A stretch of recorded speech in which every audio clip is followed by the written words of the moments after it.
Hi there. Coach Nichols here. I'm going to talk to you a little bit about just trig functions of any angle. These are Tuesday's notes, January 8th. Since some of you are out, I thought I'd put this online for you. The first thing you need to understand is the definition of a reference angle. If we're going to find the reference angle for theta equals 300 degrees, well, a reference angle is the quickest way back to the x-axis. It's just the easiest way to describe it. So depending on whichever quadrant you're in, whatever the angle is, that will get you back to the x-axis. So for this particular problem, we could just take 360 degrees and subtract 300 degrees. So our reference angle would be this smaller angle right here, which is 60 degrees. You can do the same thing with radians. Find the reference angle for theta equals 4.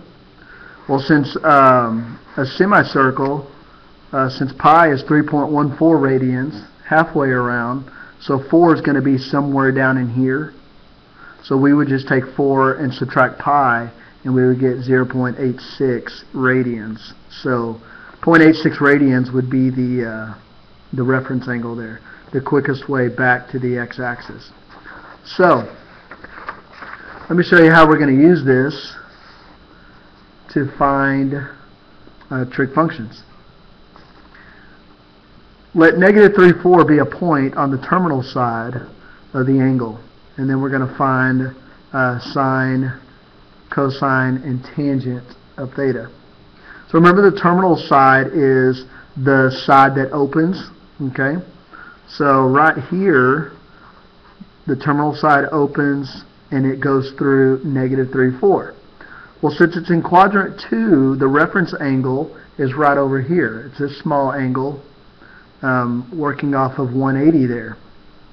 So what we do is we use that point just like we did on the unit circle, and we create a reference triangle. So this little triangle right here is what we're going to use to find those trig functions. Now, if that coordinate is negative 3, 4, then this side of the triangle is negative 3, and yes, it is negative because we went left. Anytime you go left or down, you have to use negatives. That way you'll get the correct sign on your trig function there. So if I go negative 3 and up 4, those are the sides of my triangle, just like so. It's one of your Pythagorean triples, so this is a 3, 4, 5. And then remember, your reference angle is that inside angle right there. And then we would use that angle. We would find the sine of theta, cosine of theta, and tangent of theta using that little reference triangle. Okay. Again, it's real important to remember that all students take calculus. So because we're working in the second quadrant, you should have a positive sign, and everything else should be negative. So if you look at your answers here, my sine is positive, cosine is negative, tangent is negative. And if we were asked to find the other 3 trig functions, we would have the correct signs as well. Okay? One more example for you. Given tangent of theta is negative 5 over 4, and cosine of theta is greater than 0, we're going to find sine and secant. So here you've got a negative tangent and a positive cosine. Well, there's only one quadrant where that can be the case. If we look back right here, in quadrant 4 you have a positive cosine and everything else is negative. So that's their way of telling you that you're working in the 4th quadrant. So as we continue here,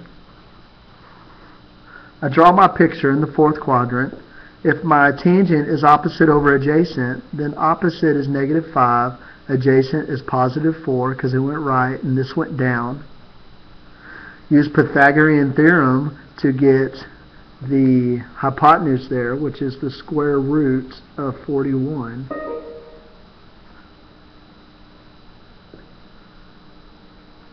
And then my reference angle, again, is that inside angle, and I can find the sine of the angle, which is opposite over hypotenuse, so negative 5 over 41, and then I'll rationalize the denominator, so I get negative 5 square root of 41 over 41.